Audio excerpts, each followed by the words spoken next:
We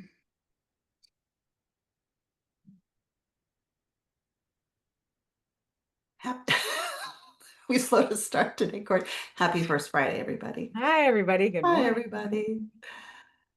People are popping in. Yes. Welcome, welcome, welcome. Hey, Rob. I got to see Rob last week. Hi, TJ, Derek. As you're all joining in, go ahead and drop a quick hello in the chat. Where you Just coming from? Oh, hi, yeah. Krishna. Where are you located? What's the weather like? How you feeling today? With a little vibe check in the chat. Such a Seattle question. What's the weather like? I know. You never know this time of year. Do you guys have sun? We can't believe it. Good morning. Good morning. Good. So as we're all getting in, I just like reading the chat always. I have to get connected to who's I here know, before me too. I I get start excited talking. to see. I know, I'm like, Sunny okay. Kent. There you go, Tammy. Sunny Kent. Hello. Hi, Karishma. Hey, Rob. Ah, Kira. Hi. Beautiful. Well, I am Shannon in Bothell, Washington. It is sunny and beautiful. I spent the morning actually sitting in my backyard, so I'm happy to be here. Courtney, where are you from? I'm from West Seattle. West Seattle. Exactly. Yes, which is Fantastic. also sunny. So congrats to all of us here in the I Pacific know Northwest. we're all in here. Beautiful. Okay. So for those of us who are brand new here, Sam, do you want to go ahead and flip to the next slide for us? For those of you who are brand new, we got Courtney and Shannon here. We are based in basically the Seattle area with Henley Leadership Group. We've been running this webinar for 6, 7 months now. We have about 180 people with us that have signed up, so you're in a great community. The reason why we started this webinar is to have a moment once a month where we as leaders can anchor ourselves, get connected, choose one thing to put our attention and focus on, and honestly find some source of inspiration. What we know is that as leaders, we're holding a lot and we're running from one thing to another, and we have our attention spread wide. So, our hope for you is that this becomes a spot where you're like, great, that will be my leadership focus for the month. Mhm. Um, and most importantly, like when we really began to sort of identify why this, why now, is that we hear so often how complex everything is for everybody right now. So for this next 40 minutes, we just want some simplicity, some levity, some fun, some simplicity, and for you to get a nugget to hold on to. Sam, who is currently camera off, she's working the chat. She'll work the slides for us. She's available. Oh, we got California's gloomy. We just got a chat. We stole the sun from California. Thank you. Okay, good. So ways to engage and participate. Use the chat at any time. So if you have a question, a comment, please, please, please. If you're one that loves to engage a lot, that's a great place to express yourself. If you prefer to be quiet and just listen, we're okay with that as well. Reflect personally first, and then feel free to share whatever you're learning with your team. We will send follow-up resources after the webinar. So you usually Sam creates some beautiful little handout or something for you to have as an artifact. Another thing you can do and consider is to convene a learning cohort and bring that cohort to these webinars. Find 3, 4, 5 colleagues to do this work together with, and come back, keep showing up. And then always look at how you might take an action and share your learning with others. Okay, great. So today's focus, so for the last, we love the chat. For the last 3 or 4 months, we've moved through our power of collaboration model. So we started with this idea of how do we create a compelling why. We looked at what it is to build trust. And today we're moving into this conversation around inclusion and belonging. And this is our model for collaboration. It's our sort of 15-year plus observation and study of what it is that has teams thrive. And it's not like the practical tactical of task management, but it's who do we need to be as leaders and team members to really have successful collaboration. So I'll do a quick review. The compelling why is just clarity around the purpose of whatever you're working on together. The building trust is how are we sharing information? How are we being transparent? How are we really providing what's needed so that we have great trust in one another? And today we're going to dive into inclusion and belonging. in our larger Power of Collaboration program, we use the integrative Enneagram for this particular body of work because it's one of the greatest assessments for building greater inclusion, empathy, and belonging. So I think you've gotten our notes about the Enneagram coming up in a few weeks. If you want to join that webinar, you can either reach out to us or you can go to our website and find out more about that. Okay, so for today, given we only have about 40 minutes, we're going to dive more into this idea of belonging today, and provide a simple framework for you to think through. Great. So as we get started today, let's just get present to our own sense of belonging, because we know this is a giant topic. I could literally do webinars about this every day forever. So if you want to get started with 1 or 2 words that describe how you feel when you belong, when you experience belonging. Hi, Mel. Hi, Mel. Safe and connected. Yeah, connected is a big one for me too.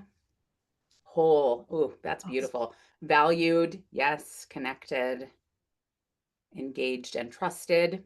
Being trusted is big for me too. Safe, being part of a loving community. Marcus. Of course. Love. Yeah.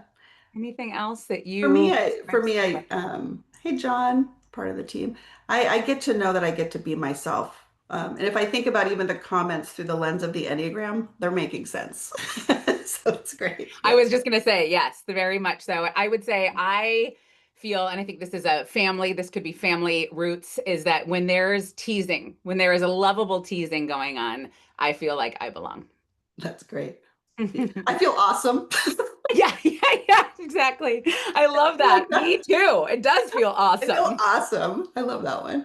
Oh, Good. seen for my uniqueness and yours, Janine. Yes, showing up My as your fellow unique Enneagram self. 4. Hello, Janine.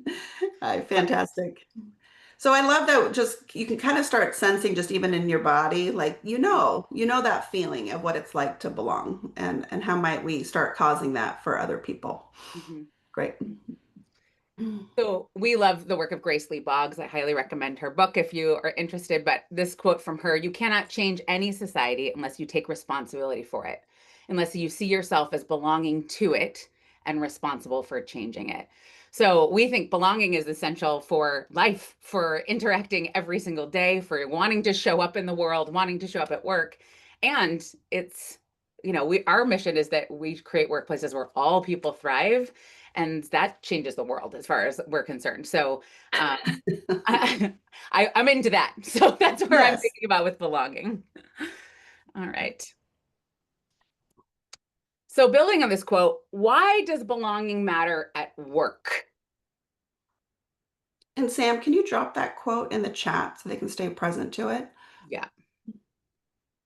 So as you're all considering this quote, and as you're all considering what does this have to do with work, as always, we might not have answers right away, but we also know, and we're getting wiser to how much this matters. So feel free to reflect on it. Why would you as leaders want to cause more of this within your organizations? You know your own experience, but what difference do you think it'll make?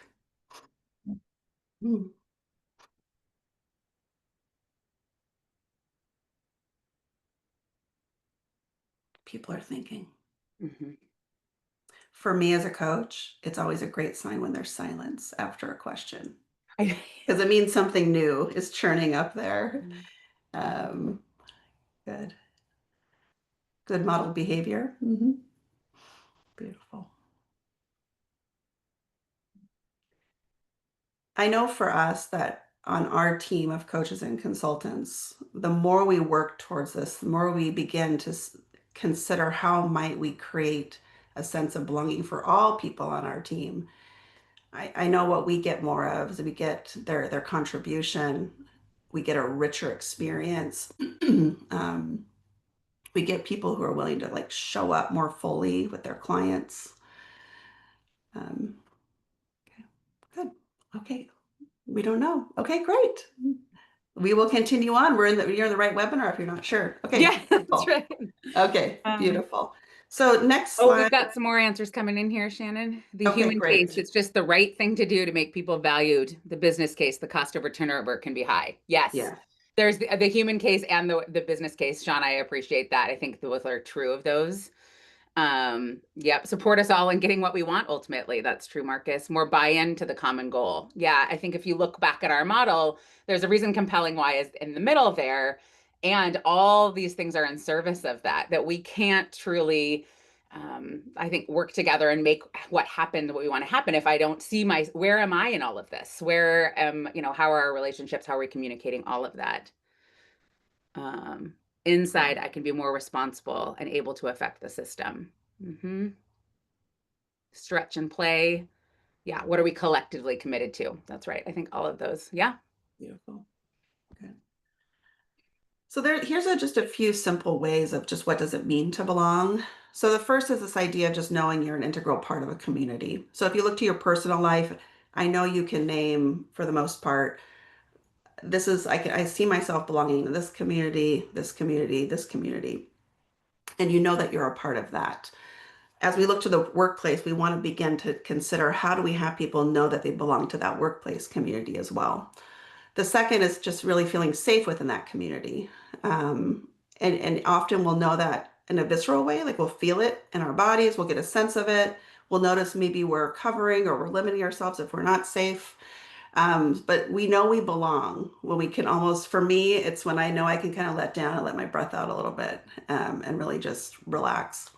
And then being recognized as an individual within that community. And that's sort of the interesting balance is yes, I'm part of this large group. I'm also seen as the individual I am.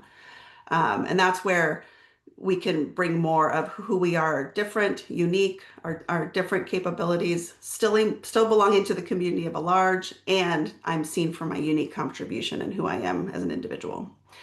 Mhm. Anything else you want to add, Courtney, to this idea of just what does it mean to belong? I No, I don't think so at this point. I think there's plenty more, but yes, I think that's good. Yes, there is. Yeah. Put our toe in the water of this big Yeah. one. Yeah, beautiful. Great. So, Sean already in the chat had mentioned this idea of a business case. So, for me, as someone who's, quite just human-centered and feeling-centered and on for just doing the right thing because it aligns to my values, for me, I cause belonging because I know it makes a difference to people. I know it elicits a ton of fun and safety and connection. And that's really my compelling why for why I want to cause belonging. For others of us, we do need the business case. We need to understand what's the impact of this. Why would I take something that feels so abstract and so Mhm. relational and so soft, and why would I make it a intention in my organization? And so here's a few stats that I pulled of sort of the business case for why. I won't read all of this, but the big idea is, we want to look at, 20% don't feel like they belong. And for the most part, they are our Black and Hispanic coworkers that are very present to the fact that maybe this system isn't exactly designed for me. On the other side of that, we have 94% of workers who believe that it matters deeply to cause this in the workplace. So be thinking about that. 94%. That's not a small number. Most people know that this makes a difference at work. So why aren't we making it more of a focus? And then I think it's cost, like financial cost. Mhm. So what they're beginning to see is the lack of belonging also results in this idea of sort of loneliness, which then can lead to absenteeism. And they're estimated that it's close to $154 billion annually. Huge impact there financially. And then, of course, it's tied to productivity, to engagement. So you can begin to see that we all know this. We know if we have a lack of engagement, that what we can cause together goes down. We know that absenteeism, presenteeism, turnover, all of those, they can really see a root in this idea of do I belong here? Do I have a contribution here? Do I see myself as an integral part of this workplace? All the great questions to ask. Great. That's right. Okay.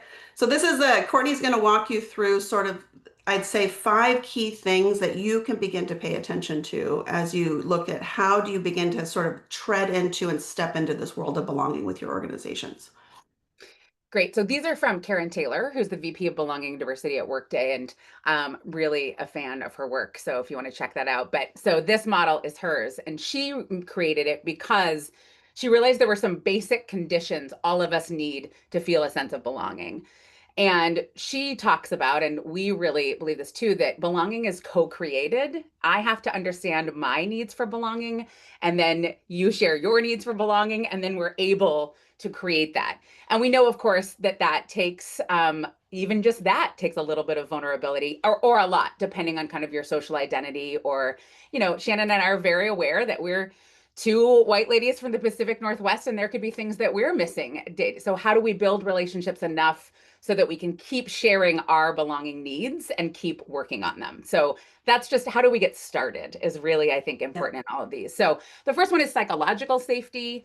Amy Edmondson, who's a professor at Harvard, does a lot of work about this, and just a belief that I am able to say the risky thing, to ask a question, to share an idea, to make a mistake, and that I will still be accepted. Nobody will embarrass me or shame me or anything like that. And so, and also, am I such that, is my presence such that other people can do that with me? That Yeah. they say something out of left field or wild, and I go, oh, interesting. Tell me more. This is Shannon's favorite. The Well, and risky. I think what's interesting is I think sometimes the psychological safety gets misconstrued as a soft and we all have to feel good and Yep, happy and yep, be coddled. And it's actually harder and more rigorous and more powerful than that. It's yep, yes, we should, yes, happiness happens at times yep. and being cared for gently happens at times, but psychological safety actually brings the conditions for innovation, Right, creativity, bold risk taking, strategic risk taking, people being willing to blurt out the big ideas they have that they're not sure how they're going to attain. And so this isn't just about having people feel happy. And I think I've seen this where we've brought this huge contribution of psych safety down to a really low level idea, and it's much larger than that. yep, So, if you find yourself sort of wondering, like, oh gosh, why do we all have to coddle people? It's not that. no, You want to create the conditions for your people to show up fully. This is the way to do it. right, So begin to right. consider that. Yeah, I think, and as a leader, right, you want to take the best idea and not care where it comes from. So are people, I know, skip a level down, able to bring an idea to the table? Is that something that's fostered? I think that's where the innovation and all sorts of things can come from. Is it safe to say a risky thing, Yeah. to try a risky thing? And as we're moving through these, feel Mhm. free to add in any Yeah, ideas or stories or times that you've become aware of the impact of these. absolutely. Thanks, Please Courtney. do. Great empathy.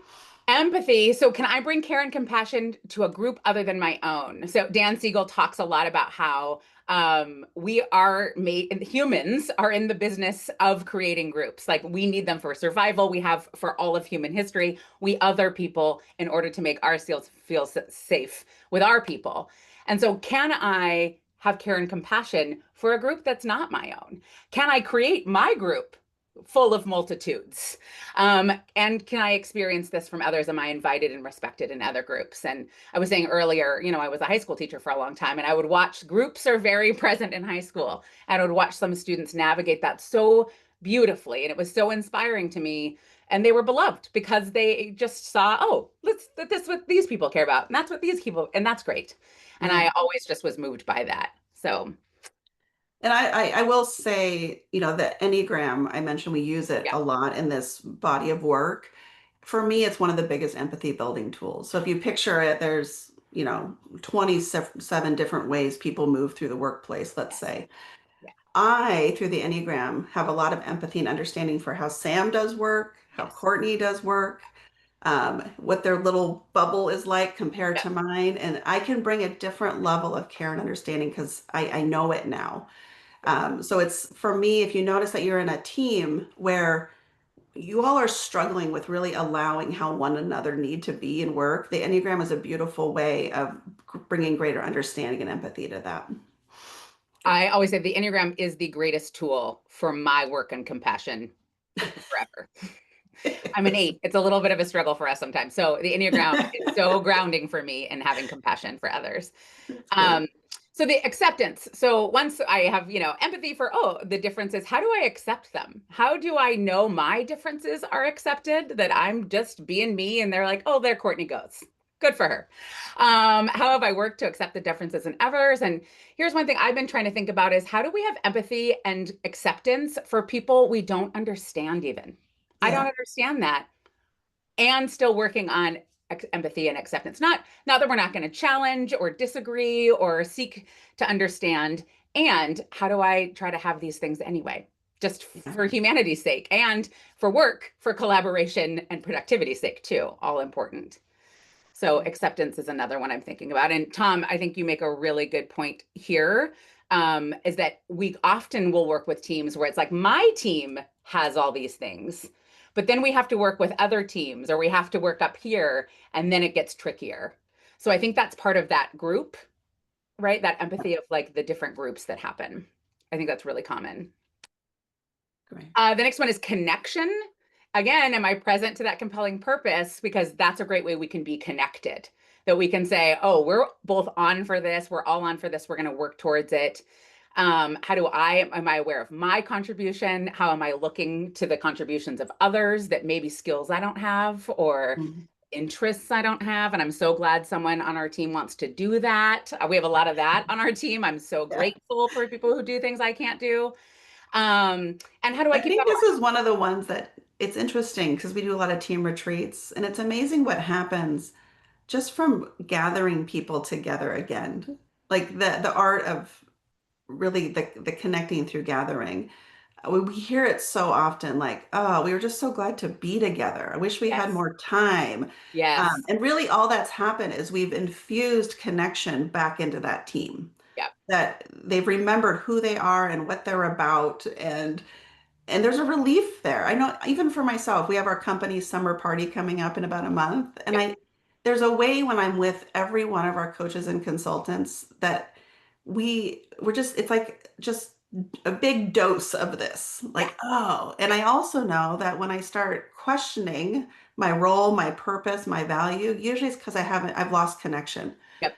The minute I reach back out, I'm back in again. That's right. So how are you creating these moments of connection? That's Yeah. not about just getting the task done, but Yeah. really remembering who they are and what they're about. Yeah. And that's the way it's co-created, right? To say it's a very vulnerable thing to say, hey guys, I'm feeling disconnected. And almost voicing it, that's it. Now you've done You're, it. you're back And again. people are like, oh, okay, what do you need? Come on back. But that's where that we are responsible for the co-creation of that part. And I think that that's really can be powerful. And Kira, I think you make a really good point here as a consultant. It's hard to find a place of belonging when you Mm, pop in to those things. Yeah, I resonate with that. And sometimes in facilitation, I'm like, I spend the day or two with a team, and I'm like, wait, I'm in now, but they go back to their lives. So I really hear you on that. And so, what other ways you can even find belonging throughout those sessions, so that you can say, okay, I got a little hit of this today, a little connection, a little acceptance. And to Shannon's point, our most common, I read all the feedback from our program, and the most common phrase is more time, that we wish we'd yeah. had more time. And we're great. So I think that's part of it. But I also think it's because humans want to connect and we don't have enough time to do it. So Yeah, anyway, just acknowledging that, and I think that's true. that's And then the fantastic. last one here is one of my favorites, which is being embraced. When I contribute, is it celebrated and acknowledged? And do I provide this for others? Hmm. Do you take the time? Because I think, again, we're so busy. We do the thing and then we look at the next thing we need to do and we just keep going back. And I think voicing what's good, which we'll do here at the last part of this model. But where are we celebrating? Where are we voicing? Where are we acknowledging? And that's how Yeah. you feel embraced when you are seen, really seen, where your actions or just who you are is really named and celebrated. I think is We were really having a great conversation with a colleague yesterday, one of our coworkers, and she said something like, "I'm really trying not to be that." And I said, "What yeah, would happen if you were just you? Like, we're on for you. We're like, yeah, let's do this. Like, yeah, maybe there's nothing to change." And I think that there's such power in that. Like, not, because especially if there's something about you that maybe isn't like everybody else. yeah, And that's the part that we really, yeah, as leaders, want to embrace. And we don't want a homogenous, everyone's the same on the team. How do we embrace that that person is different, that person is different? And how do we, bring more of it into the fold without them thinking they might have to shift something in themselves in yeah, order to belong? And so I love that. I love that. Well, and she like had never considered not to change it about her. Yeah, yeah, She was like, yeah. oh, we We had a good we laugh kept about that, like, saying, or we just stay who we are yeah, and do good work in the world. there you go. Cool. All right. I think we have a poll coming up, Sam. Am I right? Hmm. Okay, cool. So when you look at your own experience of your organization, which element of belonging do you most experience? And I think we're letting you pick a few. So if you like love them all and you're like, yes, in my company or with myself, I feel all of this, great, go for it. Sam, are you seeing the poll? Yes. Okay. Is it launched? There we are. Thank you so much. So which elements of belonging do you most experience in your organization? And you can pick You can more than answer one. however you like. Absolutely.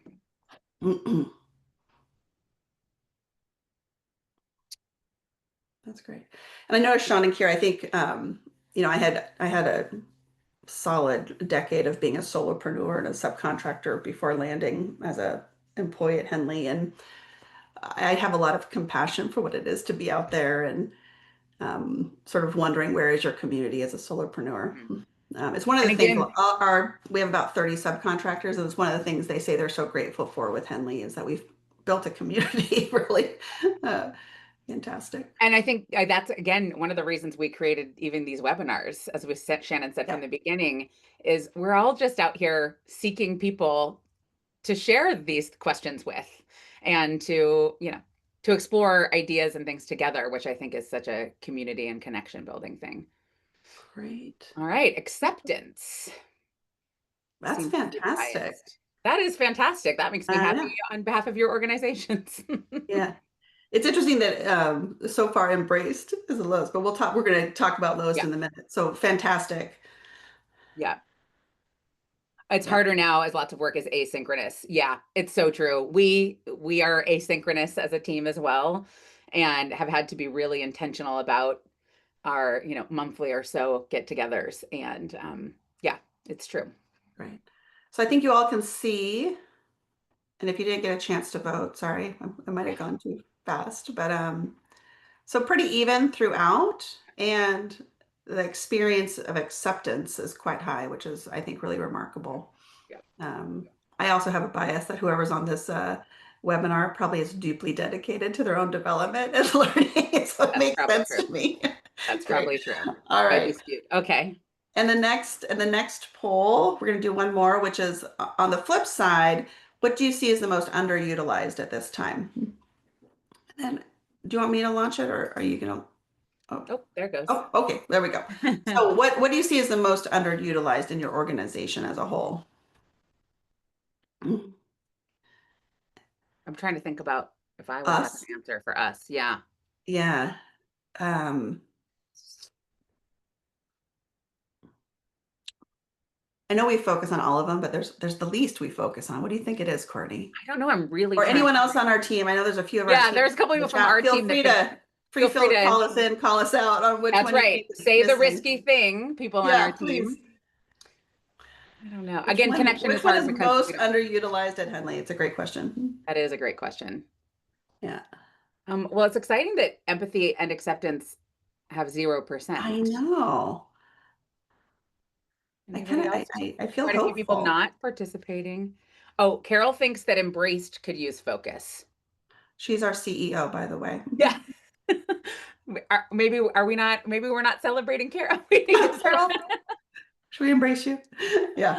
No, I think there is probably some of that as far as the if I look at like really the distinction, like the outliers or the things that are a little different than the norm, that makes sense to me too.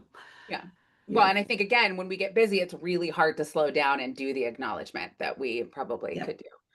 So this is Yes. Yes. interesting. Psychological safety is now the highest with embraced next. Um, yeah. So the Let me, psychological safety to say the risky thing, try the risky thing, make the mistakes. I'm going to go ahead and end and share Yeah. so people Yeah. can see. Okay. Yeah. There we go. Great. Acceptance. Wow. Amazing. This Well, really I mean, it is. was their most, but so psych safety. I think this is a really interesting thing to consider. And like, if we go back to, I think part of it is, it is, you as a leader can't cause it alone. Yeah. It's like, and Courtney, you have a beautiful way of saying this where we don't get to decide what's safe. It is a co-created experience. So as Sophie said earlier in the chat, we can model it. We can bring rigor to how we embody it and who we are and what we cause in people. But it is a collective experience of what it takes to create this in an organization. So it's not a surprise to me that this might be the hardest because we don't get just to create the mandate and say, okay, we're all now psychologically safe in this organization. And it's ongoing. And there's things at any given time that can come in and disrupt it. Yeah. Reorgs, layoffs, new leadership, new boss. I mean, there's things that can disrupt it so quickly. So I think this is, Courtney, we can make a note that this would be probably a great session unto itself, a great Oh, webinar absolutely. on, what is it really, what does it Right. really mean? Right. And I think that, like I said, I think it's one of those terms that's been misunderstood and misrepresented. Yeah. And so I love that. Okay. Yeah. Beautiful. Yeah. Yeah. All of that. I agree. Good. Yeah, and I think that the challenge, of course, as within anything that requires a lot of consistency and a lot of constancy, and that day in and day out, how are we paying attention to each one of these things? And Janine just put in the chat, which is what Shannon's saying right now. Like how are we partnering in these things to practice over and over and over again? Yeah. And Yeah. that's just over time. And in this world, I think we want things to, or I'll speak for myself, I want things to happen very quickly for us to all get it and move on and do the thing. And that's not this work. This work is over time, relationships, constantly checking back in and trying again. Yep. And the ongoing development of leaders, that's why I fell in love with this industry. It never ends. You get to choose again over and over again. I think there's something remarkable about that. So, Sam, do you want to? There we go. Thanks. Courtney, this is you. Sure. So we're just trying to give some suggestions. Please, if you have additional ones, please put them in the chat right now. But what are some ways that you can foster belonging in your relationships with those around you, particularly at work, because that's what we're focusing on here. Yeah, Kira, it's hard to measure belonging progress. And so I think practicing these things, I think asking people and how honest the responses are over time might change. We'll definitely work with teams where they'll start feeling better and better. And then the harder conversations happen later down the road. And they'll say, I thought we were doing so well. And I say, yes, you're doing better because people felt they could say the thing they couldn't say a year ago. And so, that's not a backslide. That's actually a really powerful acknowledgement of people feeling more psychological safety or more acceptance or more belonging. So I think that's really powerful. I think about this a lot too. And I travel a lot and I'll go on a long trip and I'll come back. And HLG, I feel incredible sense of belonging here. And I will feel a little disconnected when I come back. And that is not anything else that anybody is doing. I feel disjointed. How dare they move on while I was gone? Like the world didn't stop while I was gone. And it takes me a bit of time to get back in the rhythm. So also acknowledging what do I need to say, like, oh, what do I need to feel back in the rhythm of things with people? And some of that is asking what's going on, letting them know that I feel disconnected. As soon as I get back in involving in decision-making processes, I love that. So that makes me feel excited, being curious about why that's happening. So some of these, I think just looking around at what are ways that you can model some of these things and practice them with, and maybe start with people you already have a little bit of that trust with, and then expand together. So Sophie also added in ERGs, which we love Sophie. She helps run an ERG at her company. So I think that's a great add into this list. Sean's sharing is to lead with vulnerability. Well, and I love that. I was just going to say, but modeling it first, going first. There is a permission, and we have power in our position of leaders. Whatever we're doing, that's what we're in many ways giving permission for. And so I love that idea, Sean, like go first, be bold around where you belong or feel like you don't belong. And then Carol's talking about measuring belonging. Yeah, I think there is, it's what I was going to say when we do ask this question. Courtney, what's the question we ask throughout our entire, like when we do a year-long There's a engagement with couple the we team? ask. One is I feel a sense of belonging on this team. And the other is my ideas and perspectives were valued. And so Yeah, we ask that in our sessions. And those are all always great too, particularly if we work with a team over a course of time, is to see what happens to those over time. yeah. And Mhm. so if you think about the simple, it are my ideas and what was the second? Perspectives. Perspectives included. Yeah. So if you imagine there's someone who doesn't think that's so, what's Yeah. the likelihood they're even speaking up? Yeah. Close to zero. Yeah. So you imagine moving that person along 6, 9, 12 months, the team, and now that person says yes. That means they're speaking, they're contributing, they're now engaged differently. And so I love the idea of what are the questions that you can measure, Yeah. whether it's on an individual. And so I know Courtney always pays deep attention to like, are we moving the needle on that? Are we seeing like, oh, there was 5 people that said it, now we're up to 20 that are like, yes, I'm in. That's remarkable. I love Mhm. it. Thanks, Carol. Yep. All right. Great. Next, I think we're close. Yeah. Yeah. Okay, great. So, what is one thing that you can do today, that you can start today to begin to foster a culture of belonging? And it may be, as Sean said, a little bit of vulnerability. It could be like, I'm going to look into launching an ERG, like Sophie said. It could be that I'm going to learn more about this idea of belonging. For some on this call, this may be the first time we've even engaged in a conversation about this. For others, this may be how you've dedicated your lifelong work. Wherever you're at, as far as your um, awareness, knowledge, capabilities in this area, you start there. So start simple. It could be personal reflection. Henley is a big proponent of inside out development. It could be that you begin to do your own work around where you belong and where you don't belong, Mhm. and where do you feel accepted, embraced, etc.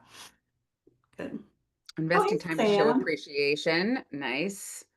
More personal anecdotes. Sam, we'd love stories. What's so funny, Sam, is yesterday I was thinking, Sam and I work together a lot. I was like, I'm going to start asking Sam really personal questions. So good. You just gave me permission to do so. She said we could now. You said, I have it in the chat. Bring it, she says. Bring it. Excellent. Um, The human factor back to the workplace, communicate, connective, inquisitive questions. Yeah. Like the power of just asking questions is remarkable. yeah. Oh, there's so many good ones. Reach out. Oh, Yeah. Marcus, I gotta tell you, I get in a spiral over here by myself, and I'm like, oh, I just feel so disconnected. And the Yeah. idea sometimes of like, I'm gonna text you, Marcus, next time I'm feeling like, Yeah. that's Yeah. good. Yeah. More outside of work team connection. Sophie, I think, Courtney and I have talked a lot about just the power of being playful with one another and having fun. And I say more of that. We're also in an era, I think, where quite a few people are really struggling and we're not okay. There's whole large populations in the workplace right now that are really coming up against a lot of things that are very, very challenging. And how do we infuse connection and play and belonging and levity and some relief? And so I love that. Yeah. Thanks, Marcus. So Um, true. So true. Beautiful. Yeah. I love the getting curious. Yeah. Love it. These are good. I'm Okay. trying to think, what am I going to do today? I don't know. Our webinar, I know we've heard this. I can't plug it enough. I love the Enneagram so much. It's such a powerful tool, even for the conversation we just had. If you haven't signed up, I really encourage you to. Yes, there's a fee, but you get a robust report. You get a really personal group debrief, or you can opt in for the one-to-one debrief. And it's at a really great price point compared to the normal cost. So it's an easy way for you to experience it yourself and then see if it's something that would be useful for your team and our organization. If you have any questions, you can feel free to reach out to any of us on the call to find out more about it. Good. Come have a one-on-one conversation with me. It's so fun. Yes. There's been a lot of people have opted for one-on-ones with you. Yeah. Courtney, Yeah. in my opinion, is our in-house like Enneagram expert. That's what I've declared. I mean, you studied it so deep. It's remarkable. What she Right. means is that I'm like a real big nerd for it, She and is. I'll take it. Yes. It's great. So as we check out, just one word to capture your learning from today, what you're present to as you end our short webinar together. Oh, thanks, Sam. Next webinar is July 11th. So not the first Friday, because I think the first Friday is the 4th of July. 4th of July holiday week. So we're moving to the 11th. Ooh, motivated. Motivated. All right, Great, Rob. Rob. And I'll see you next week, Rob. Inspired. Hi, Fran. Positive. Thanks, Curiosity. Tammy. Positive. Curious. Oh, thanks, Carol. Look Thanks, at that. Carol. Excellent We're proud of grace. you too, Carol.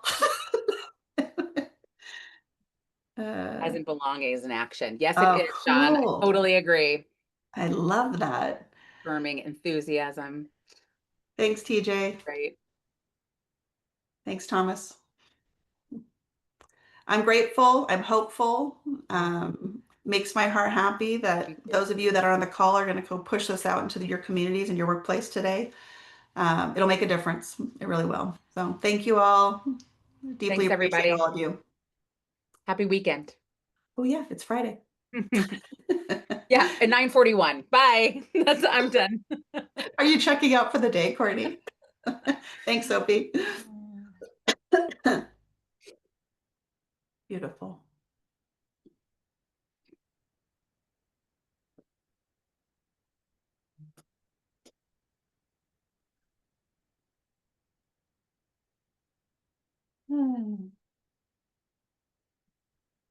Bye, Janine. Thank you. Thanks for being here with us. I like having our team with us. It makes me happy. Fun. Yeah. Hi, Fran. My friend's still here. Hi. Did you stop recording? Oh, no, it's still going. I don't see where to stop.